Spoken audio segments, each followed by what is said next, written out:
Welcome into the CHGO Blackhawks Podcast presented by DraftKings Sportsbook, America's top-rated sportsbook because it kicks ass. Download the app and use promo code CHGO when you sign up.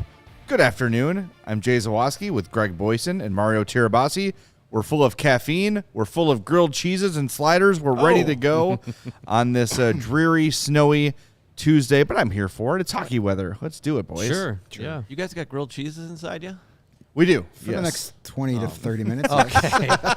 Greg, Wait, it's 30 minutes. Uh-oh. hour-long podcast, Greg. All right. I hope it's at least If 60 Greg minutes. leaves, Hey, you know what happened. We've got full screen videos, multiples. Perfect day. Yeah. I don't know if they're long enough, but okay, good to know. All right, we'll Good just to play know. them in slow motion to make sure Greg gets back like a on challenge. time. Thanks for joining us. Make sure you smash that like button on YouTube. If you're listening on your podcast app, just pull over there and hit that subscribe button there as well. And you're already pulled over. You might as well leave us a 5-star review on Apple Podcasts or Spotify. All those things go a really, really long way. Couple reminders. We've got a very special show Friday at 11 a.m. Special time, special show, special guest.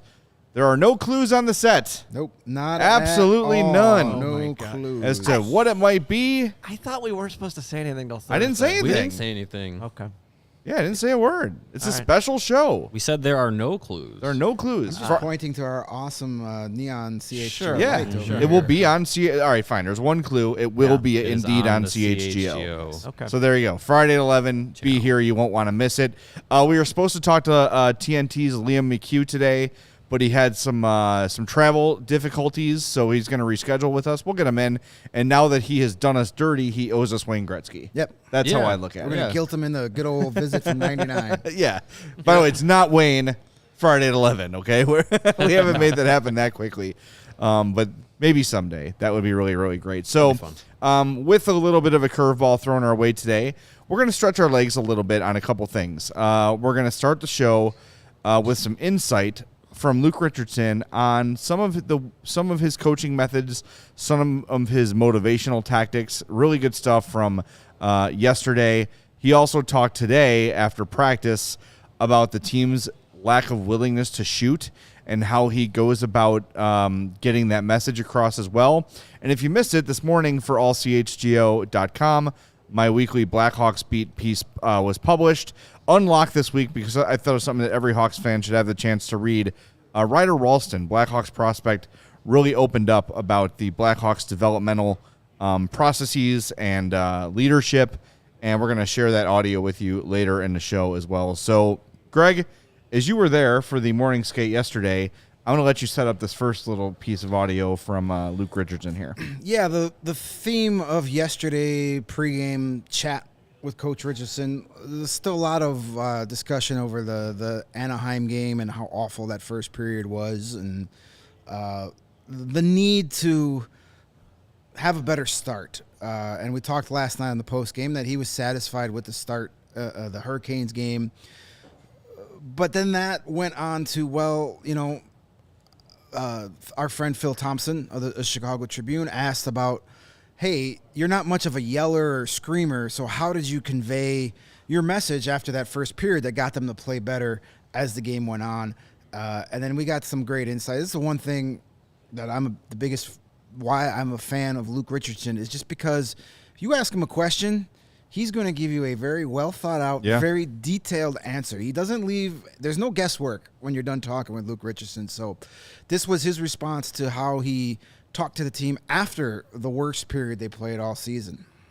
I just tell them the truth. We weren't prepared to play at the beginning of the game, and that's not professional. And we talked about, maybe we don't have the lineup on the sheets that other teams have in this league, but I think we've showed that we have some good resilience, some good desperation in our play, and good team play, that we have to be prepared to do that at the start of the game, every shift, every period, all the way through for us to compete in this league, especially as it gets farther and farther into the season. So, I just went in and just told them that, and I said we weren't ready to go tonight, and I said I thought it was sloppy in the morning in practice, and I'm not a big morning skate guy, and as the season goes along, I'd like to kind of put most of them as optionals and save our energy for the night, but that means that you have to even be sharper for the start of the game, and I told him, I said, I could come in here and yell and throw things and that, but I don't want to do that. I just want to make you guys realize.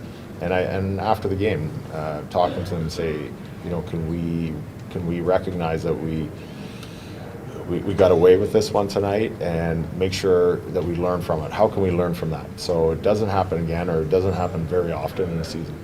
Yeah, how do you, they also mentioned that, you treat them like men, which kind of struck me as like you would think most coaches would do that. Yeah, I think I wasn't talking to them or down to them. I just wanted to make them realize themselves and have them self-talk and maybe talk amongst each other or inspire each other to play better and pick it up and go. A coach yelling and screaming and trying to get them going will work for a little while, and that's it. I believe that'll just turn off and tune out.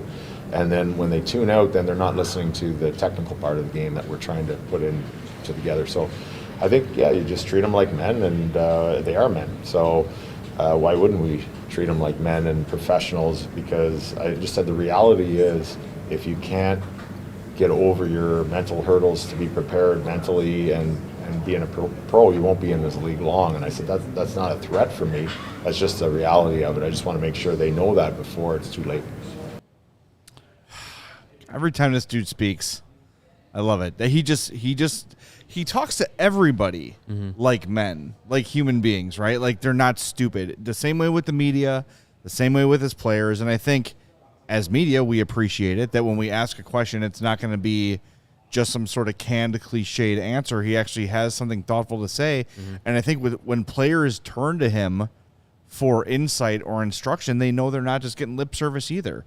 He's an honest, open guy, and I think that really goes a long way with everybody, but most importantly with the players. Yeah, and I think too, there's a lot of there's still a lot of learning each other that's going on with this team.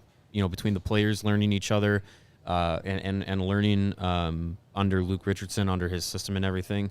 But I think what can help is the fact that he does seemingly a good job of communicating and translating his message of what he's trying to get across, as X's and O's and systematically and everything.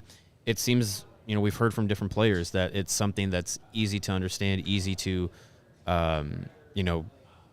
what is written down, on the whiteboard and everything can translate to what's on the ice.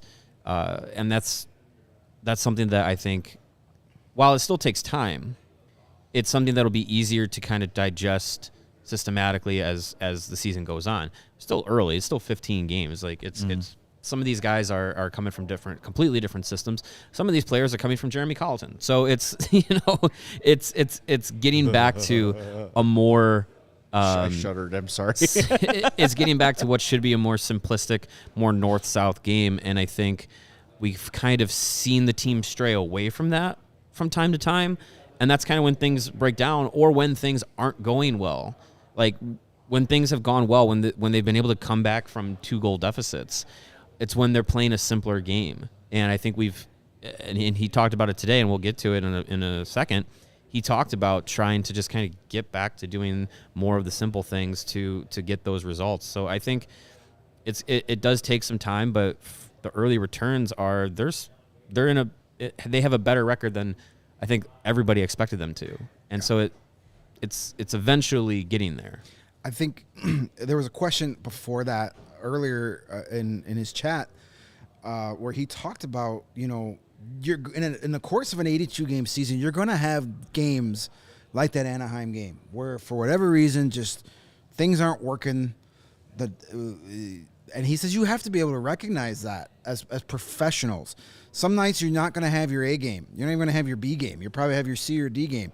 And you have to be able to recognize that and then adjust and simplify it and just play a simple game. When you know you don't have it for whatever reason, things aren't clicking, revert back to the basics. Yep. And then that was my favorite comment out of all that was towards the end where he says, if you're not prepared, you're not going to stay in this league. Right. That's not a threat. That's the truth. Yeah. And some people might need to be reminded of that. And that's directed to the entire team, not just the young guys. But I love how he's pretty much letting the players kind of police themselves. Let the veteran guys in there speak up.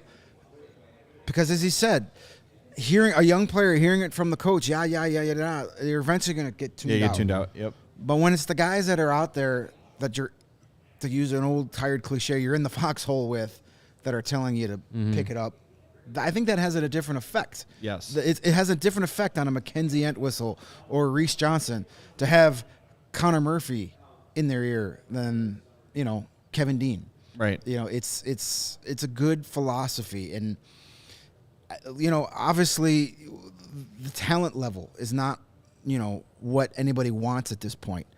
So you're going to have struggles, but he's putting people in positions to succeed. And then once they start to succeed, he's trusting them. And that's something that we haven't had here in a while. Yeah. Well, Region Rev makes a good point. She said, I really like how he framed it with a player's mindset, not shaming. It's about trust or attitude. Yeah, it's not about a punishment. It's not about yelling and screaming, or even if that's not your style, about passive aggressively threatening. That's not what it is. He's just instructing. He's just informing. You talked about keeping it simple, and last night we all sort of laughed at the idea of Jujar Kara and Mackenzie Entwistle being on the power play last night. Well, guess what? Those guys keep it simple. Right. They're not the most skilled guys in the world, obviously, but if they get a puck on their stick and they've got a look and a shot at a power play, they're going to take it. They're not going to try to dipsy doodle their way through people, and we're going to get to a little bit on that in a little bit here. Those guys keep it simple, so maybe that's the mindset of the power play, is put those guys out there, just do it. Just traffic in front, shots on goal, and there you have it. The other thing is, the not having it and keeping it simple, which you alluded to, Greg, from before the game yesterday. He is acknowledging to these guys that, look, I played a long time in this league, and I understand that not every night are you going to have your best effort, or you're not going to feel great, or for whatever reason you can't get your legs under you or whatever. He's not saying, you guys are professionals and you got to give 110% all the time. It's not realistic. Luke has been there where he's had nights where he just can't get it going. Yeah. Everyone has. Steve Yzerman's had it. Jonathan Toews has had it. Joe Sakic's had it. Go up and down the list of players throughout history, and they've had those nights where they just can't get out of their own way. He's saying, look, I've been there. Derek King's been there. Kevin Dean has been there. Derek Plant has been there. Just simplify. That is the way to work your way out of it. And if it's an entire team reason for jet lag or whatever reason, that's how you get out of it. And the last little point before I forget is one of the things he's been harping on all season since taking over, since training camp, is getting the players to talk to each other, getting them to police themselves so it doesn't have to be him all the time. He has said that at least half a dozen times since training camp started. That is clearly a huge point of emphasis for him. And I don't know if he's making progress in that department, and maybe that's something we can ask him next time, it comes up, because it is something that he has emphasized where he just wants to be around, but not in the faces of everybody. And like you said, Connor Murphy talking to a young defenseman or young forward and saying, hey, why don't you try this, can be a lot more effective than, oh, here's just the boss yelling at us again, right. Yeah, I think it comes down to, like you said, Greg, like if you are constantly getting the same messages from the same voice, it starts to get, lost in the noise of everything else. We've heard from Jonathan Toews, kind of complimenting Richardson and how he allows the players to have that voice and that space in the locker room and let the leaders be the veteran presence for the younger guys and for each other. And I think that goes a long way. And it comes with having a 1,400 plus game career. The life of the NHL player, and what works for players to communicate well. And I think it's a good mix for what this locker room needs. And it's a breath of fresh air from the last coach. Absolutely. And you mentioned Jonathan Toews, how he is vocally expressed his appreciation for, being able to be that veteran leader. Richardson, on the other side of that coin, praises those guys. Even today, or maybe it was yesterday at post game, talking about. He was asked about, when Taves has a night at the faceoff dot like he did last night, does it get everything else kind of going for him? And he, like, one of the first things he says, and he's done this multiple times about Taves and other players, is like, yeah, when he's on the bench, he's into the game, he's talking to guys, he's telling people things, he's getting people. He said even when we were down 3-0 in the third period, he's on the bench getting guys to keep pushing. Let's get one. Let's get one. Like, so he sees it, and he appreciates that too. So it's like a two-way street. Like, I'm going to give you this reign to do this stuff, and then when you do it, I'm going to be, I'm going to pump your tires a little bit too. It is very refreshing. It's not Jeremy Colleton, who came in here with very little resume, and what was on that resume was not much of an accomplishment. And he comes into the room and says, I'm the smartest guy here. Play it my way, or, you can leave. Talk about shooting yourself in the foot on day one. Right. To a team with Brent Seabrook, Duncan Keith, Patrick Kane, Jonathan Toews. Multiple Hall of Famers who have won 3 championships. Multiple guys who have played more playoff games in one postseason than he played in his entire NHL career. And you're going to have that attitude. That was doomed from day one. But now here comes the exact opposite. A guy that has been through the wars, a guy that has seen it all. Nothing is going to surprise Luke Richardson. And he says, hey, this is your team.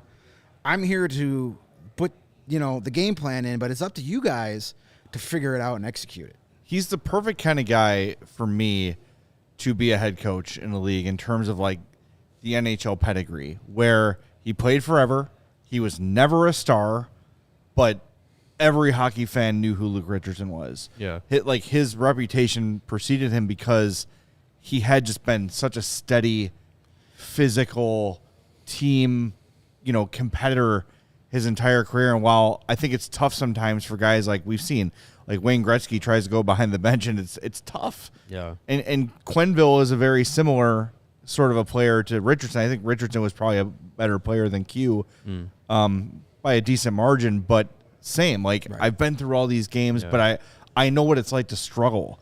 Wayne Gretzky could just go, well, why don't you just go do what I do? Right, yeah. Go put up 7 points. What's wrong with you? Just go be me. I did. Just go be me, yeah. Just go score a hat trick. Well, come on, suck it up, I think Luke just has that perfect kind of resume to be a head coach, and like we've been saying, his demeanor has been so impressive, and I think maybe a little project for us to do as we're in the locker room soon is just start picking guys' brain about their experience with him so far. Yeah. Because at this moment, the Hawks locker room is full of a bunch of different guys. You've got Jack Johnson, Jonathan Toews, Patrick Kane, these proven vets.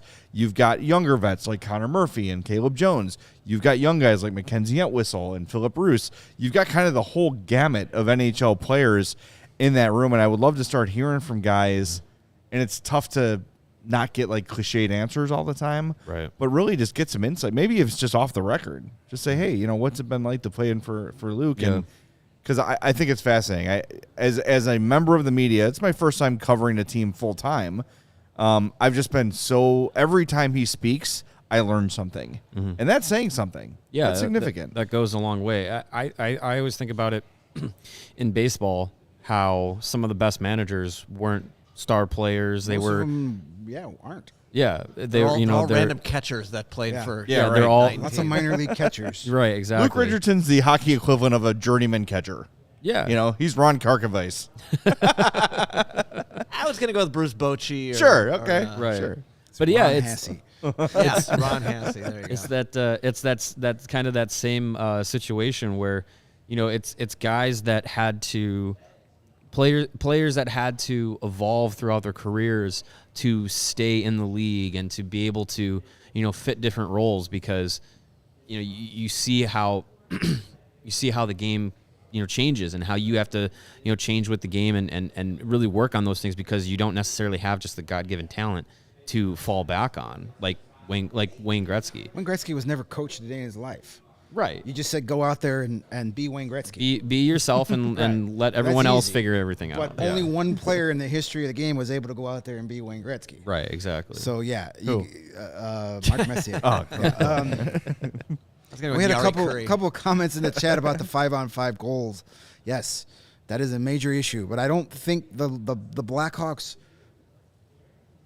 bad play at 5-on-5 has a whole lot to do with Luke Richardson or his systems. No, it has to do with the roster. That's the fact that bums. That's the fact that you've got 9 bottom 6 forwards on your team. You got 6 different versions of the same guy. Yeah, you've got 6 Mackenzie Entwistles. Yeah, the fact that they're 6-6-3 through the first 15 games is they're playing above expectations. They're playing above their weight right now. They're getting really good goaltending. Yeah, better than expected goaltending. Yes. For a while they're getting the penalty kill has been pretty good for the most part.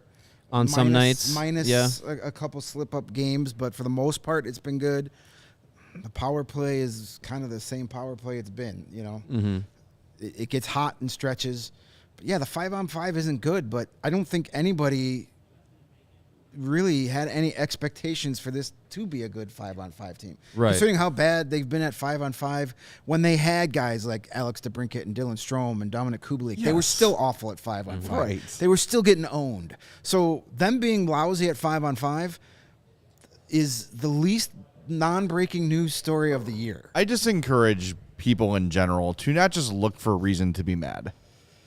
This is exactly how this is designed to go. Yeah. This is exactly how everyone predicted the Hawks would do. Actually, they're better than people predicted. Let's be honest. I'm a little annoyed, but the 5-on-5 struggles, the lack of scoring, this should not be a surprise to anybody. Anyone who looks at that and says, this coach sucks because they're not scoring at 5-on-5, look at the roster. Yeah. Right.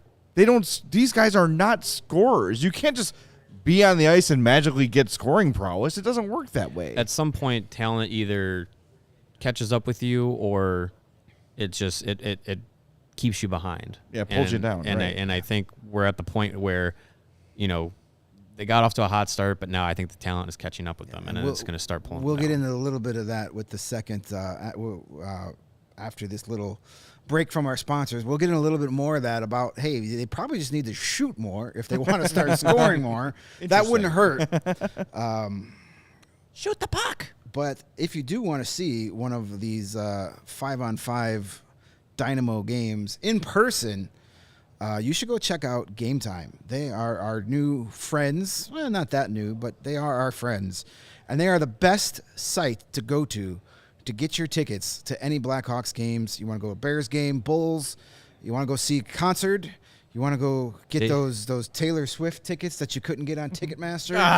Damn it. For $12,000 or whatever they're going for on the secondary market. It's cheaper to see Dave Matthews tonight. Yes, you can go see Dave Matthews tonight. If you've got 3 hours and you want to take a nap, you can go see Dave Matthews. Okay, that's just rude. Come on. Let's Don't yuck people's yums, Greg. All right, sorry. Just Dave Matthews is in town. Stay clear of the bridges, just in case. Have you ever dreamed of sitting in a seat you never thought you could? The 50-yard line, courtside, right behind the Blackhawks bench. Well, now you can with Game Time, and they have the biggest last-minute price drops that can be found on seats you thought you could never buy. You won't find a better deal for Blackhawks tickets. You want to go see the big Marian Hossa banner-raising ceremony on Sunday, and why wouldn't you? Mm-hmm. We love Marian Hossa. You go to Game Time. The tickets are coming down. You can get in there for, I believe, under $90 now. They were like $120 at the beginning of the season. They're down. I think you can get 300 level tickets for like $84. $45 Look at gets that. you in the building right now. They're dropping. Prices are coming down. $45 to get yourself a ticket to see the Marian Hossa banner raising ceremony. That, my friends, is a great deal. And that's not the only deal on Game Time. Across the board, whatever you want, whatever event you want to go to, you're going to save a ton of money using Game Time. And if you find a deal on another website for the same type of ticket for a cheaper price, let them know about it. They will match it. And if you love CHGO, then you'll love Game Time. The best way to support us is by buying your tickets through the link that's in all of our podcast descriptions. So if you're watching on YouTube, scroll down, make sure you're pressing that giant thumbs up button on your way there. Right under that, you're going to see the link to go to Game Time. If you're listening on one of our other podcast facilities, you'll see this link in the description as well. Join over 15 million people who have used Game Time and score the best seats for all your favorite events. Reminder, if you're going to the Hossa game, Festivities start at 4:30. So if you're planning on getting there right before puck drop at 6, you're going to miss the whole thing. Get there at 4:30. Nationally televised game, so the Hawks want to get TV coverage of this thing. So make sure you're there by 4:30 at the very, very latest if you're going to the game. I believe doors open at 3:30. 3:30 doors open. Yep. Get there at 3:30. Good call. Yes. That's the best advice I can give you. If you're able to get there at 3:30, get there at 3:30. And if you're into saving money using the Game Time app, you're probably interested in saving money on your energy bill. That's where ComEd can come into play, one of our newer sponsors. The ComEd Energy Efficiency Program is committed to helping families and businesses in the communities that they serve manage their energy usage and lower energy bills now and into the future. ComEd offers a wide array of incentives on lighting and other efficiency upgrades to commercial, industrial, and public sector customers of all sizes across their territories. Customers can inquire about how to upgrade outdated lighting to energy and money-saving efficient LED lights, learn more about network lighting to operate your lights through your mobile device, and track your facility's energy usage, and much more. Incentives have recently increased for indoor, outdoor lighting, and networked lighting controls, making these projects even more cost-effective than before. I know I always get the energy efficiency report cards in the mail every month from ComEd. I thought I was done being nervous about report cards a couple of years ago when I finished school, but ComEd, they, much like when I was in school, just enough to pass. Good job. So for my ComEd energy uses, just enough to pass and be somewhat efficient. So I might look into changing some of my light bulbs in my house. It goes on your permanent record. Yeah, it does. Don't forget. Permanent record of life. So right now, if you want to save some money, be more energy efficient, go to comed.com/powering biz now to start saving money and energy. To start a project, you can contact them at 855-433-2700, and you can email them for more information at businessee@comed.com or publicsectoree@comed.com. Got a comment in the chat from Philip saying the power play sucks too. Upgrade required there. That's true. But as we look at the things that the Hawks are bad at, almost all of them are tied to talent. Yeah. Right? It's they just don't have the horses to compete with most teams in the league. And I saw Michael said it's hard Patrick to get horses Kane on skates, to be fair. Good point by you. Thank you. Okay. Michael points out that Patrick Kane, 1 goal, ? He has 2. He's 2. But Patrick Kane's shooting percentage is 5.1%. For his career, he's 11.6. He's got 39 shots on goal. That leads the team by a large margin. That is going to correct. Patrick Kane's shooting percentage for the season is not going to be 5%. There's no way that's going to sustain. And yeah, you'll have Taves come down a little bit in shooting percentage, and those things will get back to where they usually are. But Kane's going to be fine. He's still almost a point per game player. Taves is picking up points, but that's really it. Those are really your only consistent point producers. Tyler Johnson will not play Wednesday, but looks really, really close. Yeah. Should probably play on the weekend. Yeah, I would think so. But who else on this team is really a proven scorer? There's nobody. Seth Jones has been out, so that's another. It's been a big factor on the 5-on-5. Yeah, that's another factor in why this team is having trouble getting offense generated. Yeah. And before you point out that Seth Jones doesn't have power play goals, yes, but he is a point accumulator. He is an assist guy. When Seth Jones was injured, he was second on the team in shots on goal. It took the Blackhawks 4 games before someone passed him in shots. To just give you an idea, he's not having him out there has been it's caused more problems. It's made a bad 5-on-5 and power play team even worse. Right. Yep. Yeah, when your options to lead power plays without Seth Jones are his brother Caleb, Philip Roos, who's in and out of the lineup, or Alec Regula, who's in and out of the lineup, you're really missing a big piece there, and that's it correlates with their lack of. He's offense. A guy he's a guy that opposing teams have to worry about when he has the puck. Right. When Caleb Jones has the puck, you could probably play off him a little bit and Not say, as where's worried. Patrick Kane at? Yeah. But when Seth Jones has the puck, you got to give him the respect of either the pass or the shot of his. I know he doesn't have a power play goal yet. No Blackhawks defenseman does in a long time. I saw Sam Fells from now with Deadspin, but formerly of the of Faxes for Uncle Dale, put the stat out today. Let me see if I can find it. May 1st, 2020 was the last power play goal they scored. Connor Murphy has the last one. It was against Connor Murphy. It was against the Panthers, I believe, because I have this stat ready to go for when they. Coming into this season, it was 87 straight games without power. So now it's at, what is that, 102 by my quick math? 102, yep. So yes, I have that memorized in my brain. So when they finally do get one, I can say that's their first There power you play go. goal from a There you go. defenseman. Yes. Speaking All of Philip professional Bruce, stuff.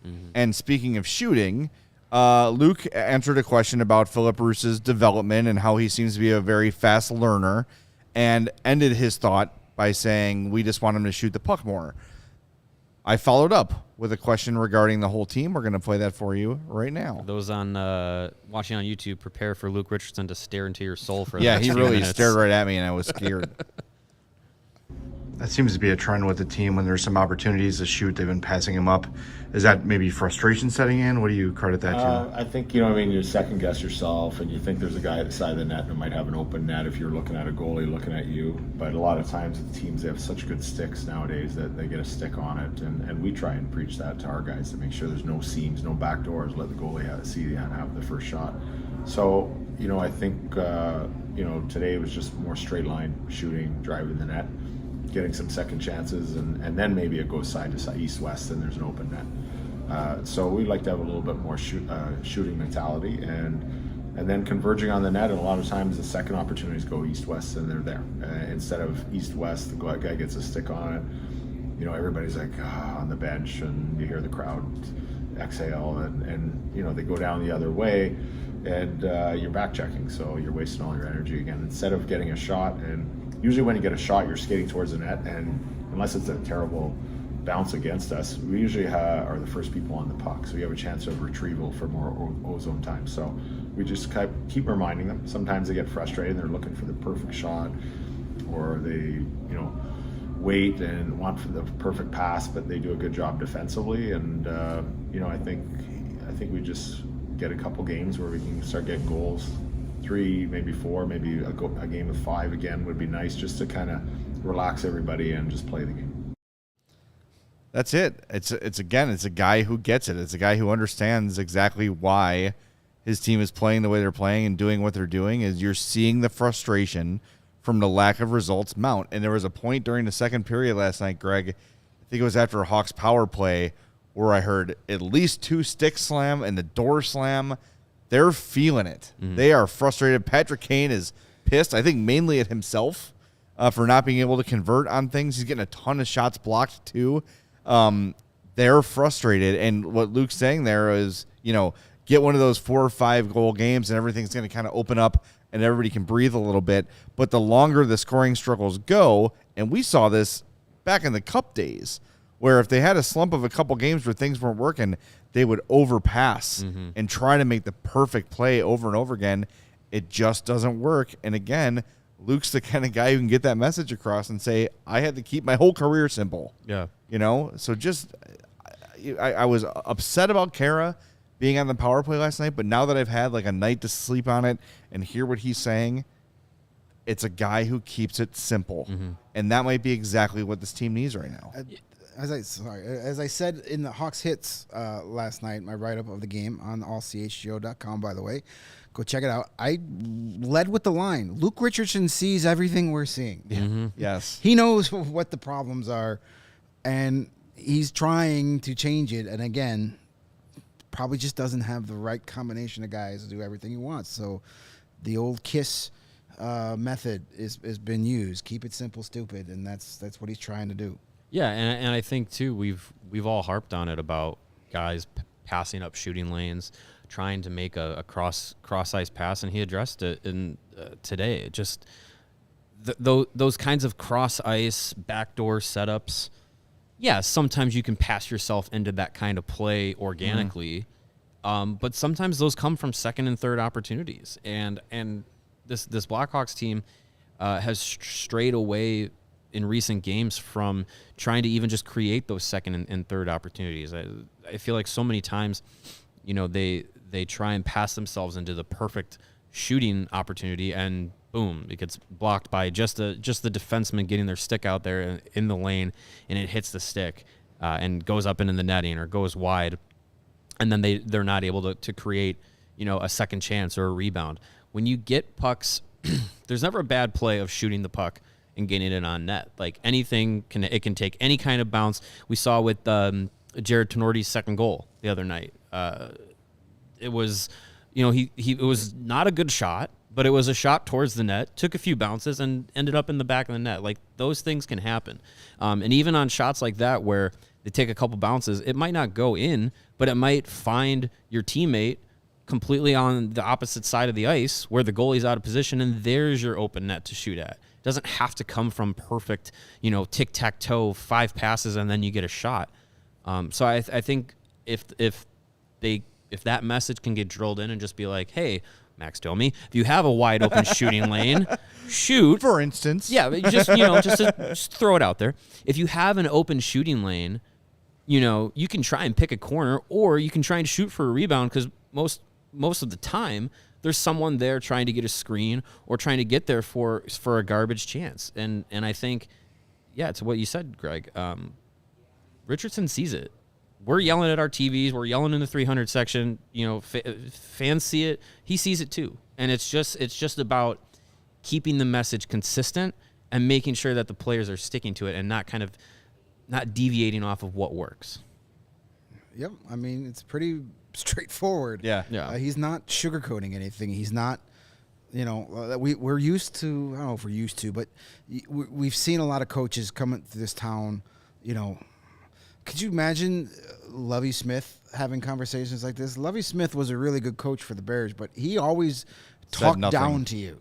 Yep. Like, how dare you? Great question, Greg. All 4 phases were great today. Let's start with the first He would never phase. explain anything to you. Or you have plenty of coaches who get insulted that you would ask them about their systems or why things aren't working. Luke Richardson's just on the same level as his players and as his media. And that may change as years pass. It's his first year too. Maybe he's just trying to, I want everybody to like me. Maybe he's one of those type of guys. But I don't think he's going to change. I don't think, when this team has a better roster and they start winning some games and they become a playoff team again, will he be as, outright and honest? Time will tell, but I don't think he's going to really change much of anything. He just strikes me as a guy who's very comfortable in his own skin. I think he very much believes in what he's doing. We knew when he interviewed that he blew the Hawks away in his interview. The guy knows hockey. There's no doubt about it. Yeah. And he's got the respect. He's got the presence. He checks all the boxes aside from NHL experience, which he's getting right now. As a head coach. As a head coach. And when it comes time to win, then he'll have that experience, right? And hopefully those things work out. A couple comments. I mentioned you at lunch. Ran into a guy in the atrium yesterday, Sam, who said he's a big Greg Boysen fan. There he is in the chat. All right. I know Sam. Sam is one of my trivia players, so there you go. I like when people are like, Sam, it was great to meet you. But he come up to me, he goes, I'm a big fan of Greg Boysen. I'm like, me too. Well, that's one. I'm right here. And then we're at lunch, and the guy's like, are you Jay? I'm like, yes. And Mario and Greg are at the table. I'm like, they're here too. And now Sam in the chat's asking me specifically a question. We're all here, Sam. We can answer you. How difficult is it to talk about this team every day for an hour, knowing there's no magic cure? The magic cure is drafting and developing. Yes. That's what every team that wins Stanley Cups does. It's not complicated. It's not magic. Is it easy? No. But if you have a unified plan that everyone's on the same page with, from head coach to general manager to player development to all those things, you're going to be more likely to have success. And with that in mind, we want to share with you. Can I also interject? Yes. It is not difficult to come here, sit in this chair, and talk about the Blackhawks 5 times a week. No. this is, I speak for the three of us, this is exactly what we want to be doing with our lives, in our careers. So covering this team, sure, it might be a challenge, but I don't want to go back to selling insurance. I was terrible at it, and I hated it. Talking about losing hockey 5 days a week is much better than doing inventory control again. Yes. So, I went yeah. 6 months of having to wear a button-down shirt. Jeez. I am never, Now you're wearing button-down hoodies. ever going back. These are decorative, I believe. Those, they are. All right, they actually function. those 3 shirts took a beating for that 6 months. They are already in a donation bag. They're already in a donation yes, bag. we would definitely like to be talking about more wins and better hockey, but And we that's will. coming. Give it time. That's coming, and hopefully you all will still be there. And also, hello to our yes. friend in Delaware. Yes, Germ Johnson in Delaware. I believe Hi. you're our first fan from Delaware. Delawarean. Yes. Well, No. That's No, exciting. Joe Biden, huge fan. Joe Biden. Sure. Sure. We'll see him Aubrey show up in the Plaza? chat someday. That's as far as I can maybe. go. Let's get him on the show. Bunch of That'll go malarkey. over well. It's a bunch of malarkey. All right, but before we get to Ryder Ralston's comments, want to remind everybody it's finally time to hit the ice again. And thanks to DraftKings Sportsbook, an official sports betting partner of the NHL, you're in for the season of a lifetime. New customers can bet $5 on any team and get $200 in free bets if they win. Looking at tonight's action, I have a new emerging favorite young NHL player. It is Tage Thompson of the Buffalo Sabres. Not killer odds, but it's Canucks at Sabres tonight. Tage Thompson's plus 120 to score a goal. Anytime goal scorer, why the hell not? If you want to have a little more fun with those, How do you spell that? Tage? Tage, T-A-G-E. That's not a name.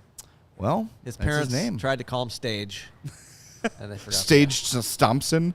That's a little tough. But he's a good young player, plus 120 to score tonight against the Canucks. Why the hell not? And you could always boost those odds too by doing one of those same game parlays, or you can pick him to score the first goal or the last goal, and it gives you bigger odds and a bigger payout, and that's a really fun way to play.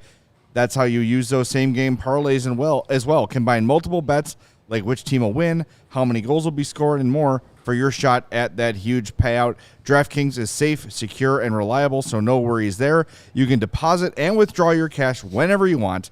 Download the DraftKings Sportsbook app now. Use promo code CHGO. Bet $5 on any NHL team to win their game and get $200 in free bets if they do. That's code CHGO at DraftKings Sportsbook, an official sports betting partner of the NHL. Minimum age and eligibility restrictions apply. See show notes for details.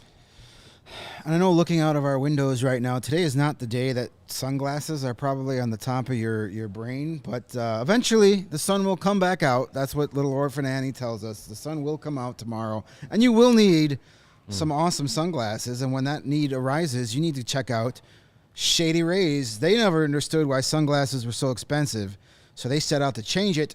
You don't have to break the bank for quality sunglasses this fall because our friends at Shady Rays has you covered. Shady Rays are premium polarized shades featuring world-class optical clarity, substantial durability, and styles cater to everyone and every lifestyle. And the best part about Shady Rays, they have the most insane protection program in all of eyewear. If you lose or break your shades on day one, they told us that they will send you a brand new pair, no questions asked. Did you drop them in a lake, off of a cliff, anything, however you lost your glasses? We can come up with some creative ways as we go along. They'll replace them. It doesn't matter how silly it sounds. They're sending you a brand new pair. Even with that strong of a protection program, they still manage to make quality that I can tell you from being a customer for the last couple of years. They are as good, if not better, than any expensive brand on the market. Shady Rays customers seem to agree with that, as they have over 200,000 5-star likes. That's 1 million stars. At least a million. That's 1 million stars. I think That's we a need lot to get more than I can 200,000 count to. 5-star likes. Yeah. Shady Rays also provides 10 meals to fight hunger in America with every order placed, and have donated over 20 million meals to date. So look cool while doing something cool for others. They stand behind their product, and they told our team that if anyone has a problem, they will throw profit right out the window and do what it takes to get it right. Free returns and exchanges. You either love your Shady Rays or they will pay for you to ship them back. That's it. And exclusively for our listeners, Shady Ray is running their deepest discount deal of the season. Use the promo code CHGO for 50% off any orders that includes 2 or more pairs. That's buy one, get one free. You can get 2 awesome pairs of Shady Rays sunglasses for as low as $54. It's the best $54 you can spend on the interwebs today. Trust me on that. Redeem only at shadyrays.com. I love how our chat has turned into, where did you meet Jay? Yeah. Michael says, I saw Jay at a game once, but didn't want to bug him. I know it can be annoying sometimes. It does not bother me to say. I actually He's just swatting. It's actually like groupies kind away of all the cool for people to recognize. Why would that? It doesn't bother me at all. I just if you see me at a game, I'm probably trying to get here between periods. So if I'm rude and I think Sam, I was a little bit rude to Sam last night. And I'm sorry, but I was rushing to get from stadium to CHGO before the third period started. But yes, of course, I think you say hi to any of us. It's still a little weird to be recognized. Yeah, it never gets normal. It's fine at Hawks games. It's even weirder when you're somewhere not hockey related. Yeah, like you're at a lunch somewhere. Not what the guy today, but I've been in weird, strange places, and someone would say, "Hey, you're the guy from CHGO," and I was like, "Sure, yes, I am." Yes, thank you. It's a little weird, but it's fun. Dale met me as I was getting back into ice skating, trying to get myself back into it and get better at it. I have not been back since that last session because my schedule does not allow for it right now. But maybe in the summer I'll get back into it because I want to get good enough to start playing again. God, I haven't played. That's it. Put you on that second power. I was never. I was just when I played. I played. played goalie, and I actually have never played an ice hockey game. I got into hockey late in high school. And I had never skated before then. So I tried to get my best and learn how to rollerblade so I can play, street hockey, which I did. And I played in a floor league in Orland Park. Not a floor league, a roller league in Orland Park as a goalie. But that's it. And I want to get to the point where I can just start playing some beer league games and not kill myself or others. Yeah. That's the idea. I wish I had more time. I haven't played in, 2 years at least. Yeah. I don't know how good our health insurance is here at CHGO, so I'm just not. I'm not even You're out. I'm too old for that. I'm Danny Glover. I'm too old for this. Yeah, I'm with you. We should do a CHGO rent out a roller rink. Hey, we could just do it in here. Holiday Just party. Clear Yeah, out, open up the glass space. doors, clear the stuff out. We can do a roller hockey game right in here. Yeah, we could do that. We could. I don't think the neighbors downstairs would enjoy it as much as We'll we do it at would. midnight when they're not there. True. Hey, that lady's there at midnight, damn it. That's true. That lady never leaves, man. She is really? strapped to her desk. The first floor? The one on the first floor is steel On the case or first whatever floor. it We is? were leaving last night around 11:30, and she was still at her desk. Go home. A hard Yikes. worker. Sam Baker says if you see Jay, Greg, or Mario at the games, you have to buy them shots. New rule. Well, I don't drink anymore, but we can't really drink at the game. No, Right. yeah, that's Yeah. okay. Buy me a hot dog. Yeah. Now there you that, It's cheaper and I'll appreciate it more. that is a good rule. I like that's that a as better- rule. yeah. Can I be Get us included in that send too? up some of that Eddie Olczyk soft serve ice cream. I'm Yeah, okay with just that. start. Just walk up to the 300 level and just start chucking food at us. We're right in the front row of the 300 level of the press box. You We'll can't miss accept us. it, yeah. Just throw some hot dogs our way. We'll throw you some brownies. It'll be a nice I'm not exchange giving program we everybody can those work. brownies. Those are good. The brownies are I'll amazing. give you some of the Purge Van touched gummy bears. Contaminated gummy bears. All right, before we wrap up, we want to share this audio with you. Friday, we went to Notre Dame to watch the Fighting Irish and the Michigan Wolverines play each other. After the game, caught up with Ryder Ralston and talked to him about what it's like being a Blackhawks prospect. I wrote about this for allchgo.com today. Monday, I was able to catch up with player development coach Eric Condra, who sort of advanced the story a little bit. Don't have audio of that, but check out the story at allchgo.com. But here's what Ryder Ralston had to say. Spend a week in Chicago over the summer at the development camp working with the Hawks. Was there anything specifically that you've been able to take away from that experience to kind of help you this season? For sure. I think a big thing is just a relationship I built with, the staff there, the front office, the development staff. I think, obviously a lot of great hockey minds. There's a lot of things that I learned, especially, off the ice too with the weight room staff. And, a great thing too at development camp is the staff. They know the players. They know everything that you're good at, everything you got to work on. So I felt, even though it is kind of a group camp specifically, a lot of them focus on individual guys and what they need to work on. So I felt I made even big steps as a player during that camp, and just to build a relationship with those people was great. And when you're here and just in season, what kind of contact do you have with the organization? Are they keeping in touch? Is there a plan for you here, or is it pretty much you're in Notre Dame's hands when you're here? Yeah, there's a lot of, cross relationships between the front office, the development staff, and the people here. I mean, there's a lot of Notre Dame alumni within the Blackhawks organization. I mean, a big thing too is they trust everything that, I'm getting taught here. So I think, they kind of stay on the outside. They let me, play within everything that's I'm being told here and things like that. But, that being said, I do talk with Eric Condra quite a bit, Mark Eaton, and just check in, go over film and things like that, because I think it's good to just continually have a relationship with those guys, because obviously in the future those are going to be people that I'm going to be talking to a lot. So how much do you pay attention to what's going on with them while you're in season, or is it just kind of keep in mind here? Yeah, I mean, I'm obviously, I consider myself a hockey nerd, and obviously the goal is one day to play for the Blackhawks. So obviously I watch them as much as I possibly can, and obviously I focus a little bit, but I mean, I'm going to watch hockey games. That's, I love doing in my free time. So, but besides that, yeah, I mean, just kind of focus on everything at the rink here. I mean, right now, obviously our work's kind of cut out for us. We got to start winning hockey games, but yeah, like you guys said, I mean, obviously I'm going to focus on that because that's where I want to be one day. Yeah, just one more for you. You mentioned, the Hawks level of focus on your game when you're here. Other guys that you play with or play against that have been drafted by other organizations, is that typical, or do you find that the Hawks are a little more involved than other organizations might be with other college prospects? Yeah, well, I mean, I was drafted by the Avalanche, so my contact with them, it wasn't even that long I was with that organization, but I just feel like the Blackhawks do such a much better job of focusing on their prospects and understanding what they need to get better on developmentally, and because I mean the prospect pool, that's the face of the future. Obviously it's a rebuild there, and it doesn't seem as much like that right now. I mean, they're doing pretty well, but yeah, I mean, just Eric Condra, Mark Eaton, Kendall Coyne, they've been so hands-on, and I get a text from them all the time, and it's not even like hockey related, it's just how are you, what's going on, how's school going, and things like that, and I didn't get that with Colorado, so I think that in itself says a lot. There you go. It's tough to hear that and not feel good about the way the Hawks are approaching this player development thing. Ryder Ralston, if we were to make a list of Blackhawks prospects, top 15 maybe?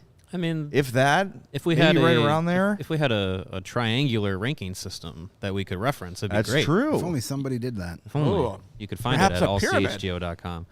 Yeah, Obviously. he's obviously right in the middle of the group, and I think he's got an outside chance. He's leading Notre Dame right now as far as as going into this weekend. He was leading Notre Dame in points.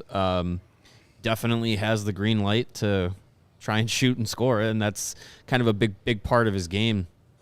But yeah, I mean, he's definitely not the top of the heap, but he's not just a throwaway guy. Like he's got a chance. Yeah. So for the Blackhawks to, as he said, be in that much communication with him, and like he said at the end with contact with Eric Condra and Mark Eaton and Kendall Coyne Schofield, to be able to have those conversations and not have it just be, hey, how's your diet? How's your workouts? Like, It's just like, hey, how you doing? Like, how's school going? What's, things like that.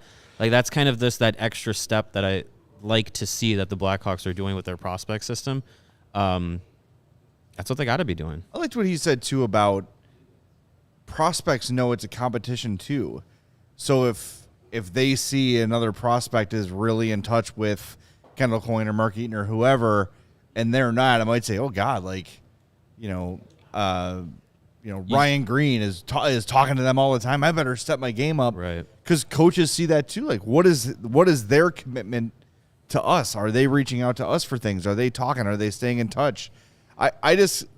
We to sort of take everybody behind the curtain, when we planned that trip, we wanted to see Nazar and Fantilli with Michigan. We wanted to see Slaggert and Ralston with Notre Dame. Our Fantilli request was denied. Yeah. Michigan didn't let us talk to him. Nazar's hurt. Landon Slaggert got hurt. So Ryder Ralston was kind of him or bust, and they had lost 5-1 that night. So we weren't sure if he was going to be made available, what his mood was going to be, and we didn't really know what we were going to get from him. And I'm so glad we went to hear from a prospect of that tier in your pyramid. It's not Lucas Reichel. It's not Kevin Korchinski, right? It's not a guy who they've deemed as potential franchise guy, for him to rave that much and to make the comparison to Colorado. And look, maybe none of this matters because Colorado's doing fine. Right. You know, Right. let's be they're serious. not worried about their prospects right now. But it's just, I think it's really refreshing to hear that. And Eric Condra, one of the things he said when I said to him, it's clear that Ralston feels that he is a Blackhawk.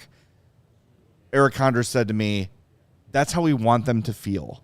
We want them to feel that way. We want them to have ownership and pride in being a Blackhawk, and you're seeing that. And I think when you hear stuff like that and you watch a game like last night, I think stuff like that can be a little bit renewing and saying, okay, like it's not just lip service. It's not just Hawks trying to sell you a rebuild because they want to go on the cheap, which we don't think it is, but some people do. Like, they're really committed to this. Yeah. And it shows in the effort they're putting in with their communication, with their players, with the hiring of scouts and development people. Their prospect pool basically doubled last summer after that draft, right? It takes personnel to do that. It takes people following up, and they are fully committed to it. And whether or not this turns into another Stanley Cup or 2 or 3, we don't know, but at least the approach is sound. Yeah. It's the culture that we keep talking about. They're trying to build a culture, and the culture goes beyond what happens at the United Center 82 times a year. You know, it starts with guys like Ryder Ralston. The second you're drafted, you're made to feel part of the organization every step of your way, whether it's college, juniors, ECHL, AHL, every step of the way, you're still part of that organization. So when you get to Chicago, you're here, but you already know what's expected of you. And what's great is that he's coming in as not a he wasn't a Davidson draft pick, wasn't a Davidson acquisition. Like he came in under the previous GM and still feels like he's getting the attention of like someone who was brought in just this past summer. Yeah. And which I think is great. And the comparison to the experience he had with the Avalanche for as long as he was a prospect in their system. Yeah, to what you said, like the Avs are right now in a position where they're focused on keeping their Stanley Cup window open, winning Stanley Cups, and focusing on like, yeah, we're probably going to try and sustain that success at the detriment of our prospect pool, but they're in that position. The Blackhawks years ago were in that position. How many times did they have, top prospects that just toiled away and did nothing? Through the Cup era, you could point at Ryan Hartman, Tavo. Who else? Philip Deneau. You traded him away. Yeah. Like there's really no prospect that like came through that really like stuck and like really made an impact because they weren't focusing on that. Right. Yeah. They were focusing on having the championship window stay open and being Cup contenders. And that's what you have to do as a team like that. But the Blackhawks, they're not still doing that. And I think some people may still have the wrong idea of how the organization is operating because they're not still doing that. They don't have that same mentality of the previous front office where they're just going to go for it and it doesn't matter about the next season or it doesn't matter about developing the young players. Like this new group has come in, they've changed the direction of what the NHL team is going to do, what the AHL team is going to do, and what they're doing with their prospect system and how they're operating. And I think that's a huge change, and the hope is that it has very long-term payoffs. Well, the last guy was very much a we'll figure it out sort of a thing. Right. And when you're competing and when you're up against the cap, there is some reality to that, right? We'll worry about next year's money next year. Our job right now is to win. Right. And if we've got to make a tough decision at the end of the season, fine, but we're going to go for it this year. But then he was not able to adapt that mindset. 2 years ago, he says, oh, yeah, it's time to rebuild on the fly or whatever he called it, right? Mm-hmm. Youth movement. That never works, by the way. No. You can't half it. You have to just do it. And then the next year he's like, well, screw that. I'm getting Seth Jones and Marc-Andre Fleury and Jake McCabe, and I'm going to bring in all these veterans for one last push at the Cup. That absolutely fails. And now his replacement is forced to pick up the pieces of that. And the only way to do it is the way they're doing it now. Right. Yeah. So I know I feel good. I feel good after talking to Ryder Ralston and hearing from Luke the last couple days. It is like literally like a shot of adrenaline. Yeah. Because it makes you feel better. like, It okay, there's a point to this. It makes suckage. last night's game like more easier to stomach because you're like, all right, one of those games, man. You're gonna have a bunch of them this year. Yeah. They're coming. So keeping the perspective on everything happening outside of the 60 minutes of hockey is important. You had a really good idea last night in the press box when we were talking about, oh my God, look, it's Mackenzie Entwistle and Jujhar Khaira on the power play. You're like, we should start like a running document of all these things that 3 or 4 or 5 years from now we can look back at and say, remember when we actually had to have this guy on the power play, like as a reminder of like, hey, this is hopefully rock bottom and we're only going in the right spot. You know, but when you hear prospects rave about the communication with the team, that's great. When you have a coach that is open and honest, that's great. When you have a GM that has been transparent in his plans, it's great. This organization has a direction for the first time in a long time. Will it work? Time will tell.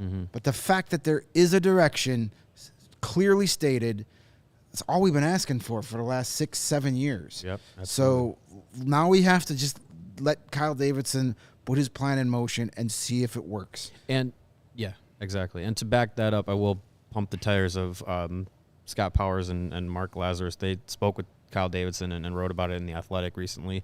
And Davidson said in the interview that what is happening this season, the way that they've gotten off to this start, a little bit of an unexpected start as far as results go, it's not deviating from what he came into the season with the plan, with what the plan was going to be, what the plan is for next season and the season after and the season after. He's keeping with it, and that was something that previous GM, Notre Dame alumni, he didn't do. He flat out said that falling for false hope is what got the organization in trouble. Yeah. So he again, we talk about Luke Richardson sees everything we're seeing. Kyle Davidson does too. So they're in good hands. Now we just have to give him the time to see if it works. Yep. And if it doesn't, we'll run him out of town on a rail too. Yeah, exactly. He'll be he who shall not be named part 2. Oh, we'll get another jar. You're going to need a bigger jar. All right, let's wrap things up. Thanks to Lawrence for running the show today. We greatly appreciate it. Reminder, early puck drop tomorrow for the nationally televised game. 6:30 puck drop against the Blues. We'll be on after, as we always are. We're off on Thursday. We've got our special show Friday at 11 a.m. Do not miss that show. Next week, on Tuesday, 2 o'clock, we're talking to Bernie Nichols. He's going to join the show, too. He's got a book out. So lots of big shows coming your way And Wayne over Gretzky's the next. coming.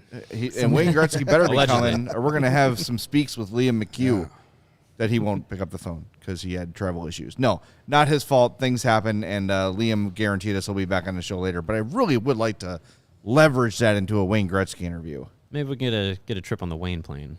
That sounds great. I mean, you might get biz nasty. I don't know. Nope. I'll pass. We won't be doing that. That's all right. He's got his own crappy show he can talk on.